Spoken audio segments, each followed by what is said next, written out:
C'est quoi au juste, l'enlèvement? L'enlèvement, ce n'est pas une mission secrète ou un film de science-fiction avec Liam Neeson. C'est une promesse biblique selon laquelle Jésus reviendra chercher les croyants pour les enlever au ciel. En grec, on parle de harpazo, qui signifie « saisir avec force ». Ce n'est pas une promenade dans un champ de marguerites, c'est un événement soudain, mondial et surnaturel. L'apôtre Paul l'explique clairement dans 1 Thessaloniciens chapitre 4, versets 16 à 17, « Les morts en Christ ressusciteront d'abord. Ensuite, nous les vivants, nous serons enlevés ensemble avec eux sur des nuées à la rencontre du Seigneur. » Glorieux, non? L'enlèvement est-il une invention récente? Certains prétendent que l'enlèvement est une idée moderne, née au XIXe siècle. Faux. Même si le mot « enlèvement » ne figure pas textuellement dans toutes les traductions, le concept existe bel et bien depuis le Nouveau Testament.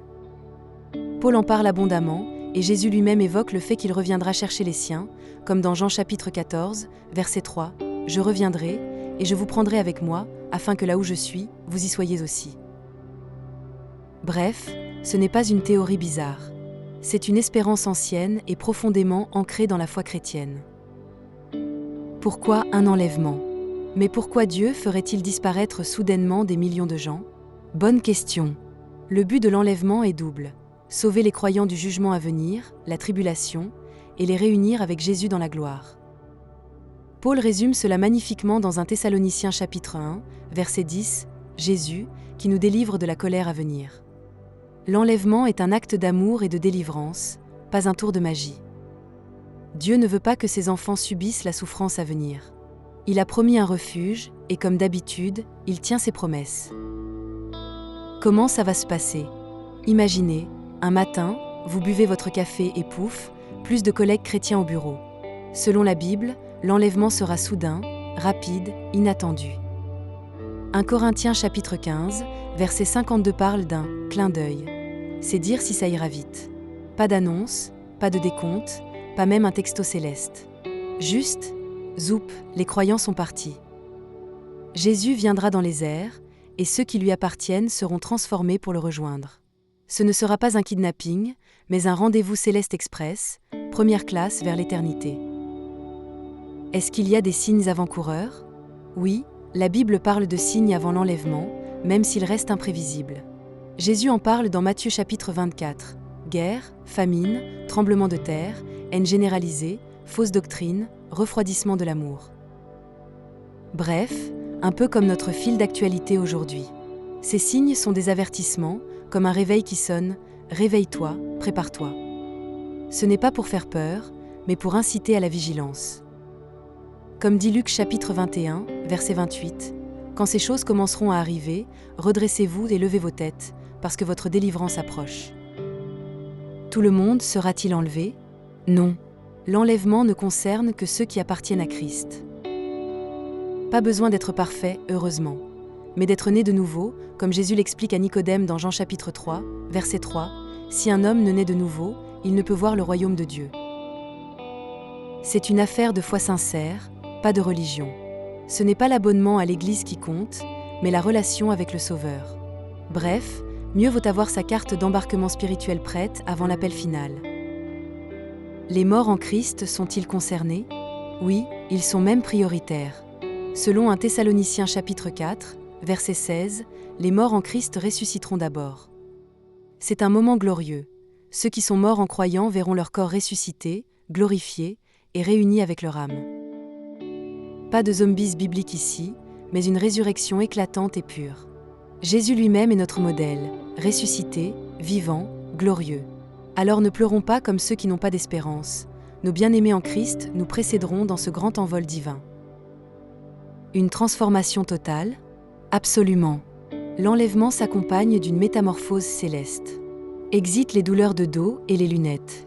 1 Corinthiens chapitre 15, versets 52 à 53 affirme « Les morts ressusciteront incorruptibles, et nous serons changés. » En un instant, notre corps mortel sera transformé en corps immortel.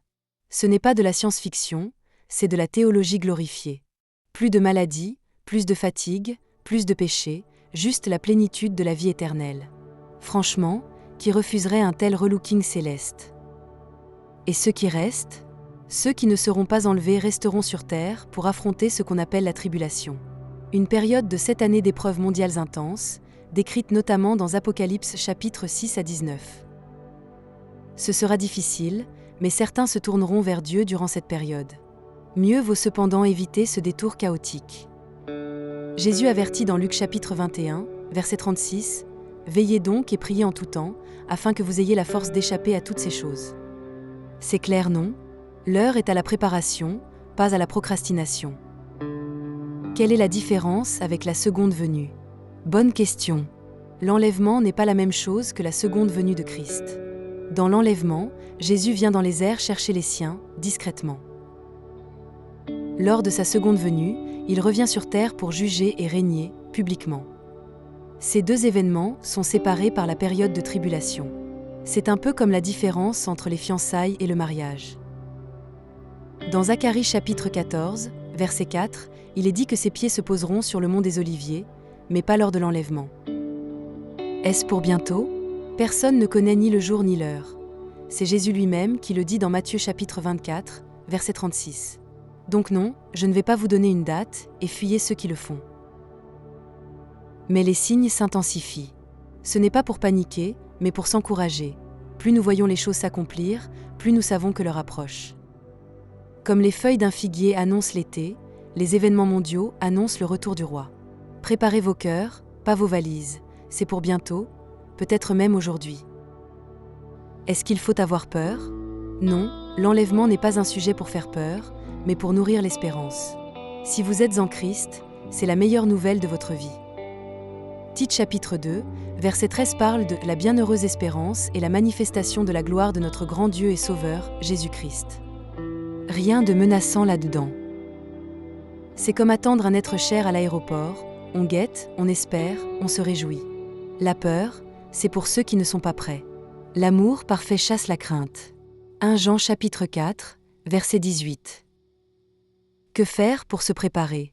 Pas besoin de bunker ni de réserve de nouilles. La meilleure préparation, c'est une relation sincère avec Jésus.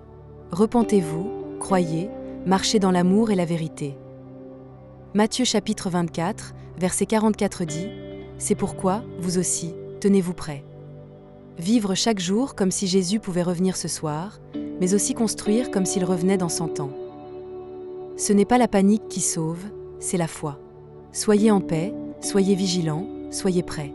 Et surtout, gardez votre lampe allumée, Matthieu chapitre 25.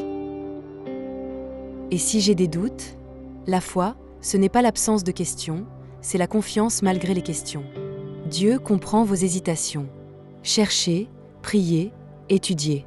Actes chapitre 17, verset 11 loue les Béréens qui examinaient les Écritures chaque jour.